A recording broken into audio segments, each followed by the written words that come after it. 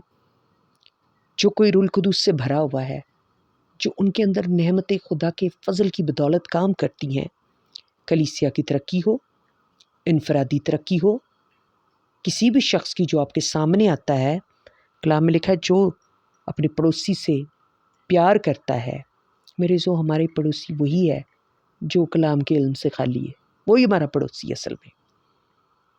اور خدا نے اگر ہم پر یہ فضل کیا ہوا ہے کہ ہم کلام کے علم کی دولت سے دولت مند ہیں، تو پھر ہم اس دولت کو کسی کو بھی دے سکتے ہیں، کیونکہ اس سے کیا ہوگا، اسے بھی ایک سورس مل جائے گا دولت مند بننے کا روحانی طور پر اور جسمانی بھی طور پر میرے عزیزو، کیونکہ پھر ہم پر کسی بھی نعمت کی جو ہے وہ کمی نہیں رہتی، اور ہمارے خداوند یسوع مسیح کے ظہور کے منتظر بھی رہتے ہیں۔ اور پھر یہی باتیں جب ہم ٹو دی پوائنٹ اور ایک سٹیپ بائی سٹیپ جب کرتے ہیں تو ہم خداوند یسوع مسیح کے ظہور کے بھی منتظر رہتے ہیں، اس کے آنے کے بھی، آمد ثانی کے لیے بھی ہم اس کے منتظر رہتے ہیں۔ ہمیں پتہ ہے وہ کبھی بھی آ سکتا ہے، جس طرح ایک دن وہ چرنی میں آیا اور مجوسیوں نے اور طرح بطرح کی پیشن گوئیوں نے ظاہر کیا، اسی طرح کلام ہمیں یہ بھی بتاتی کہ وہ پھر ایک بار آئے گا، اپنے لوگوں کو لینے کے لیے آئے گا، اور وہ پھر لاکھوں فرشتوں کے ساتھ آئے گا، اور ہر ایک آنکھ اسے دیکھے گی، ہر ایک آنکھ دیکھے گی، نرسنگے کی آواز پھونکی جائے گی، اور وہ جو علم کی، کلام کے علم کی دولت سے مالا مال ہے، وہ آواز اس کے لیے ایک اسپرچول آواز ہوگی، وہ اس کا ایک تعلق ہوگا جو اس کو ہوا میں اڑ کر اس کا استقبال کرنے کا فضل بخشے گا، کیونکہ وہ اس کا منتظر ہے، وہ اس کا گواہ ہے، وہ علم کی دولت سے بھرا پڑا ہے، کلام اس کے اندر کام کر رہا ہے، وہ بغیر طرفداری کے وہ ہر ایک کام کو اس لیے ادا کرتا ہے کیونکہ وہ یہ جان کر کرتا ہے کہ وہ جو بھی کرتا ہے وہ اپنے خداوند کے لیے کرتا ہے، کیونکہ خداوند اس میں بسا ہوا ہے کلام کے وسیلہ سے۔ جو کوئی اس کا منتظر ہے، یقیناً وہ ہوا میں اڑ کر اس کا استقبال کرے گا اور خدا اسے آخری دن تک قائم رہنے کا بھی فضل دے گا۔ آخری دن تک ہم کیسے قائم رہ سکتے؟ جب ہم میں کلام ہے، ہم ہر ایک بات پر غالب آ سکتے ہیں، ہمارے پاس ہر ایک بات کا توڑ ہے، اور پھر خدا ہمیں آخر تک قائم رہنے کا بھی فضل دے گا۔ تاکہ ہمیں ایسا فضل کیوں دے گا کہ ہم قائم رہیں؟ تاکہ کلام میں لکھا ہے کہ تم ہمارے خداوند یسوع مسیح کے دن بے الزام ٹھہرو، یعنی وہ دن جو عدالت کا ہے، وہ دن جس میں کوئی کسی کے لیے کچھ بھی نہیں کر سکتا۔ لیکن اب جب ہم دنیا کے اندر ہیں تو ہم ایک دوسرے کے لیے بہت کچھ کر سکتے ہیں۔ ہم لوگوں کے کیس سے ان کو رفع دفع کر سکتے ہیں، ہم ان کے گناہوں کے کیس ان سے ہٹا سکتے ہیں، زنا کا کیس ان سے ہٹا سکتے ہیں، اور ان کو ہمیشہ کی موت میں جانے کے لیے جو انہوں نے اپنے آپ کے لیے تیاریاں شروع کی ہیں ان سے روک سکتے ہیں۔ لیکن جو وہ دن آئے گا جس دن کہ خدا کا دن ہوگا، اس دن کچھ نہیں ہوگا میرے عزیزو۔ اس لیے ہمیں اس دن سے پہلے بہت ساری روحوں کو بچانا ہے اور اپنے آپ کو بھی بچا کر رکھنا ہے، تاکہ ہم سب بے الزام ٹھہریں اپنے خداوند یسوع مسیح کے دن، کیونکہ اس نے ہم پر فضل کیا اپنا کلام دے کر، نجات دہندہ بن کر۔